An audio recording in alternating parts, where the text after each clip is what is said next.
Bonjour à tous et bienvenue à Catch Club. Je suis là, oui, je suis bien là. Alors pour info, hier, j'ai pas pu sortir la review de Raw. C'est la première fois après 21 semaines d'affilée que j'ai pas pu sortir la review de Raw le mardi. Si vous saviez comme ça m'a saoulé, parce qu'une fois que je me lance dans quelque chose, j'aime bien continuer. Pour moi, c'est un rendez-vous récurrent et je ne voulais absolument pas le rater. Mais honnêtement, pour vous expliquer, hier, mon ordinateur s'est lancé dans des mises à jour et après, c'était la merde totale. Il a commencé à bugger et à chaque fois que je le rallumais, il voulait plus faire quoi que ce soit. Il était ultra lent et je n'arrivais absolument pas à ouvrir mon logiciel de montage. Et du coup j'ai galéré en fait de 16h jusqu'à 22h et en fait après plusieurs diagnostics ça a remarché d'un coup et c'était même plus rapide qu'avant. Va comprendre. Mais je vous avoue qu'il galère quand même, j'ai l'impression. Apparemment il y a un problème au niveau du hard drive et ça m'est déjà arrivé l'année dernière quand je rentrais du show de la WWE à Paris, donc c'était en mai et donc c'était le même ordinateur qui m'avait lâché et j'avais dû l'envoyer en réparation 3-4 semaines. Donc potentiellement ça va sûrement arriver dans les prochaines semaines, mais bon, si jamais ça arrive, vous inquiétez pas,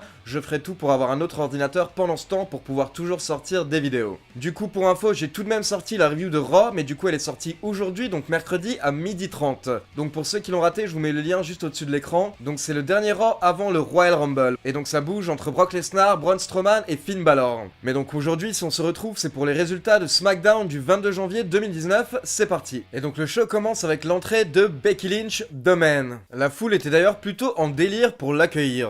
Et donc en gros, Becky a fait une promo contre Asuka. Elle a dit qu'elle se dirige vers WrestleMania et qu'elle va gifler toutes les personnes qui sont sur sa route. Et elle ajoute que Asuka ne l'a jamais battue pour le titre. Elle dit qu'elle a déjà détrôné The Queen, donc la reine qui est Charlotte, mais maintenant elle va casser The Empress, donc l'empereur qui est Asuka. À ce moment-là, forcément, Asuka l'a interrompu. Et donc Asuka est arrivée, elle a commencé à confronter Becky Lynch en brandissant sa ceinture et en gueulant des trucs en japonais. Je ne saurais vous traduire, mais ça avait l'air très méchant. Et donc à ce moment-là, Charlotte a également fait son entrée. Elle dit qu'elle adore la vision de ces deux lutteuses se chamailler, mais que rien ne sera aussi beau que la vision de Charlotte en train d'éliminer 29 autres lutteuses et remporter le Royal Rumble. Et donc voilà, Charlotte a continué à se la péter. Pendant ce temps, toute la foule chantait le nom de Becky Lynch, et d'un coup, en fait, Asuka, donc Asuka, la face, a attaqué Becky Lynch par derrière. Et donc là, elles ont commencé à se battre pendant quelques temps avec tous les officiels qui sont intervenus pour essayer de les séparer. Ça a duré quelques temps avec Becky Lynch qui jette Asuka sur la table des commentateurs, puis elle est montée sur la table et elle a sauté sur Asuka. En gros, elles se sont battues pendant plusieurs minutes avant que les officiels ne les séparent. Et d'ailleurs, après les pubs, on retrouve une caméra en coulisses et on se rend compte que les deux lutteuses sont toujours en train de se battre et qu'elles doivent à nouveau être séparées par les officiels. Donc ensuite, le premier match de la soirée, c'était un match féminin entre Naomi et Mandy Rose. Et donc on a le droit à une petite vidéo qui nous explique l'histoire entre ces deux lutteuses. Donc comme vous le savez, Mandy Rose qui a un petit peu essayé de draguer Jimmy Uso, mais en fait c'était pour énerver Naomi. Donc les deux lutteuses font leur entrée, Mandy Rose est accompagnée par Sonya Deville. Et en fait, quand Mandy Rose fait son entrée, Naomi l'attaque directement sur la rampe. Donc voilà, on a eu un match basique entre les deux catcheuses, et à la fin en fait, Sonya Deville a essayé d'intervenir pour distraire Naomi, ce qui a permis à Mandy Rose de jeter Naomi contre le poteau du coin de ring, et donc ensuite elle a pu la couvrir pour la victoire. Donc vainqueur, Mandy Rose. Après le match, on voit Jimmy Uso qui essaye de consoler Naomi, mais Naomi qui s'énerve un petit peu en lui disant écoute, ça va, je vais bien. Ensuite, on voit une petite promo de Rey Mysterio par rapport à son match ce soir contre Andrade Cien Almas, et donc il dit qu'il va donner une leçon de respect à Andrade. Alors ensuite, on a The Miz et Shane McMahon qui font leur entrée, suivis par The Bar, et donc on a le droit à un match entre The Miz et Cesaro. Grosse domination de Cesaro à la base, et donc forcément les coéquipiers des deux lutteurs qui s'affrontent essayaient d'intervenir, ou en tout cas d'empêcher l'autre d'intervenir. À un moment d'ailleurs, Cesaro faisait le tombé sur The Miz, et Shane McMahon est intervenu pour casser le tombé sans que l'arbitre ne s'en rende compte. À ce moment-là, Sheamus s'est attaqué à Shane McMahon, il l'a jeté contre les barrières de sécurité, et en gros, Sheamus a distrait The Miz, ce qui a permis à Cesaro de porter le neutralizer pour la victoire.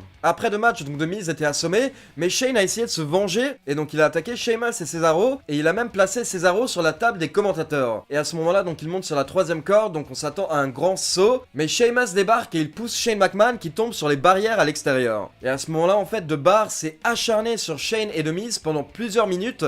Honnêtement, c'était une très bonne attaque de heel, de vrais méchants. Ils ont vraiment eu de la hit, comme on dit. Là, les fans vraiment les détestaient après ce segment et ils avaient envie de les huer. Donc vraiment, ça, c'est du très bon travail de heel. Tout faire pour se faire détester et faire en sorte que les faces soient aimés et soutenus par la foule. Et donc vraiment, ils se sont acharnés longuement sur The Miz et Shane, puis ils ont placé The Miz sur la table des commentateurs et ils ont porté un espèce de double powerbomb à Shane McMahon sur The Miz, ce qui les a fait passer à travers la table. Honnêtement, je vous avoue que ça m'a pas particulièrement donné plus envie de voir le match par équipe entre ces deux équipes. Moi, vraiment, ce que j'attends en fait, c'est de comprendre pourquoi il y a cette association entre Shane McMahon et The Miz. Comme je vous l'ai dit, je pense qu'il y aura un heel turn de la part d'un des deux prochainement. Maintenant, il faut savoir qui va faire le heel turn. Ensuite, donc il faut savoir que ce soir, on aura le droit à un match entre Mustafa Ali et Samoa Joe. Le match qu'on n'a pas eu la semaine dernière parce que Samoa Joe avait attaqué Ali. Et donc là, on a le droit à une petite vignette de Mustafa Ali qui parle de l'attaque de Samoa Joe. Et donc on avait le visage de Ali qui parlait de sa vie et qui disait que Samoa Joe ne pouvait pas le battre. Il a expliqué qu'avant d'être catcheur, il était policier et que ça l'a aidé à comprendre les gens. Il dit qu'il arrive à savoir tout ce qu'il souhaite sur la personne rien qu'en regardant dans leurs yeux. Il dit qu'il arrive à voir que Joe pense qu'Ali n'est pas à son niveau, qu'il ne mérite pas d'être dans le même ring que Joe. Mais il dit que quand il regarde dans les yeux de Joe, il voit qu'il peut le battre. Honnêtement, c'était une superbe vignette de Mustafa Ali. J'étais vraiment choqué par sa crédibilité en fait et son niveau au micro. Après, ces segments-là sont plus simples forcément parce que c'est pas devant la foule. Donc derrière, tu peux faire un montage, tu peux travailler sur la vidéo, donc forcément ça change. Mais honnêtement, Mustafa Ali c'est vraiment super bien débrouillé. Et moi, il me choque en fait de semaine en semaine. Il y avait tout un charisme en fait, tout un côté de Mustafa Ali qu'on n'avait pas vu, qu'on est en train de découvrir et honnêtement, ça en jette. Et donc après cette vidéo de plusieurs minutes, on voit que Shane McMahon et The Miz sont toujours aux abords du ring en train de recevoir l'aide des officiels et des médecins. Donc vraiment c'était pour jouer sur la violence de l'attaque de Sheamus et Cesaro. Et donc quelques minutes plus tard, Vince se dirige vers le ring. Il dit que dimanche soir on aura le droit à un match entre deux des stars les plus passionnés de l'histoire de la WWE. Et donc il ajoute que ce soir il y aura une petite confrontation entre les deux. Et donc il invite Daniel Bryan et AJ Styles à le rejoindre dans le ring. Et donc AJ Styles fait son entrée et rejoint Vince dans le ring. Mais Daniel Bryan lui refuse de rentrer dans le ring car il dit qu'il ne veut pas être dans le même ring qu'une personne comme AJ Styles qui l'a jeté la semaine dernière sur des carcasses d'animaux décédés. Et donc voilà, encore une fois on a eu le droit à une très bonne promo du nouveau Daniel Bryan.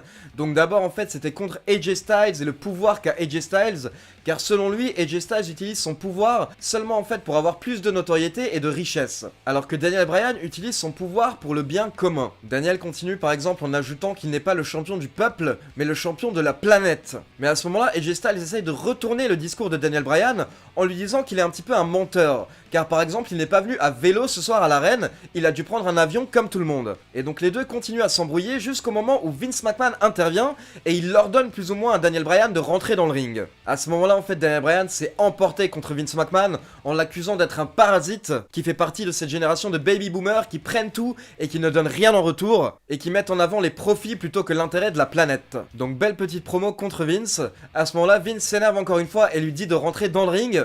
Puis AJ Styles dit que si Daniel Bryan ne rentre pas dans le ring, à ce moment-là, il n'a qu'à le rejoindre à l'extérieur. Et donc Styles sort du ring, il commence à courir derrière Daniel Bryan. Donc Bryan rentre dans le ring. À ce moment-là, Styles monte sur la troisième corde pour porter son phénoménal forearm. Mais Bryan utilise Vince McMahon qu'il place devant lui. Donc forcément, Styles descend de la troisième corde. Et à ce moment-là, Daniel Bryan en profite pour lui porter son running knee. Et donc le segment se termine avec Daniel Bryan qui sourit avec sa ceinture pendant que AJ Styles est au sol. Ensuite on a eu le droit à un petit segment en coulisses entre Carmella et R-Truth. Et donc Carmella croise Charlotte et les deux commencent un petit peu à se prendre la tête en disant que chacune va remporter le Royal Rumble féminin. On enchaîne avec le troisième match de la soirée, donc Samoa Joe contre Mustafa Ali. Bon match entre les deux catcheurs qui a duré 8 minutes.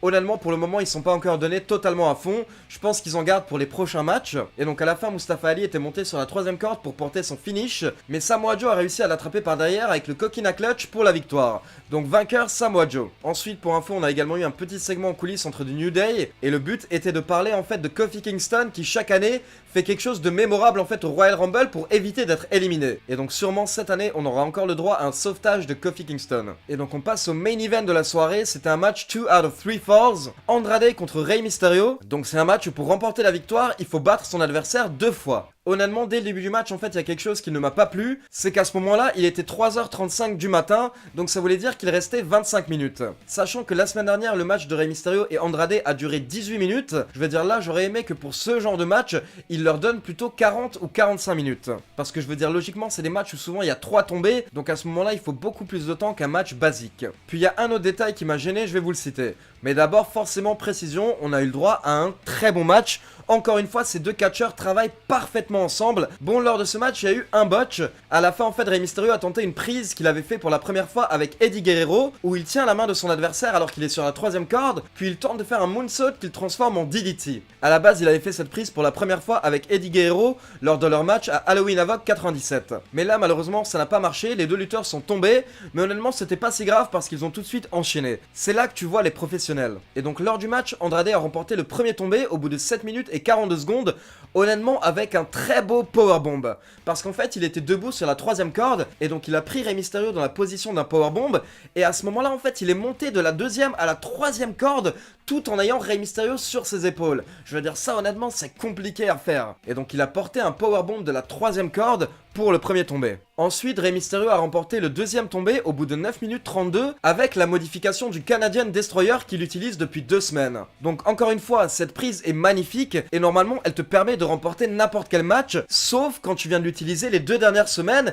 et que ça n'avait pas battu Andrade. Donc vous voyez, ça m'a dérangé, ce n'était pas logique. Parce que Rey Mysterio a porté exactement la même prise à Andrade ces 2 dernières semaines et ça ne lui avait pas permis de battre Andrade. Alors que là, au bout de 9 minutes, ça lui a permis de remporter un tombé. Donc voilà, vous voyez, ça c'est pas de la logique, ça c'est du mauvais booking je trouve personnellement, parce que la semaine dernière on avait 18 minutes de match et on n'avait pas un tombé, là au bout de 10 minutes il y a déjà 1-1. À ce moment là, pourquoi faire un 2 out of 3 falls match? Je comprends pas. Et donc le match a duré près de 22 minutes, encore une fois de l'innovation, des belles prises, de la lucha libre quoi, vraiment, vive la lucha libre, c'est tout ce que j'ai envie de dire. Et donc à la fin du match, Rey Mysterio a porté son 619, puis il se préparait pour un splash, mais à ce moment là, Samoa Joe est intervenu de nulle part, et il l'a tiré par la jambe, puis lui a porté un powerbomb sur les bords du ring. Donc c'était la fin du match, ça a été un no contest je pense entre les deux catcheurs, et donc Samoa Joe a porté longuement son coquina clutch à Rey Mysterio, et ensuite il a pris le micro, et il a dit que c'est exactement ce qu'il va faire aux 29 autres superstars lors du Royal Rumble, car son nom est... Et à ce moment là en fait, quand il allait terminer sa phrase,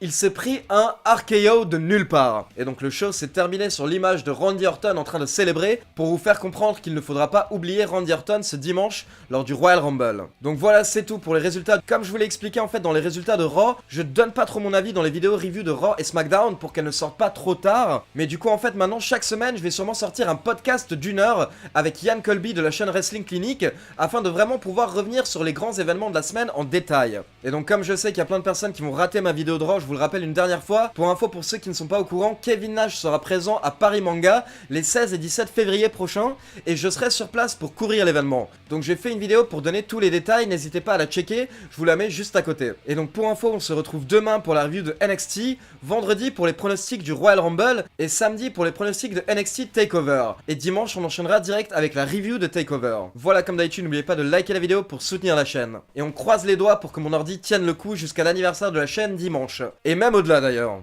Ciao tout le monde!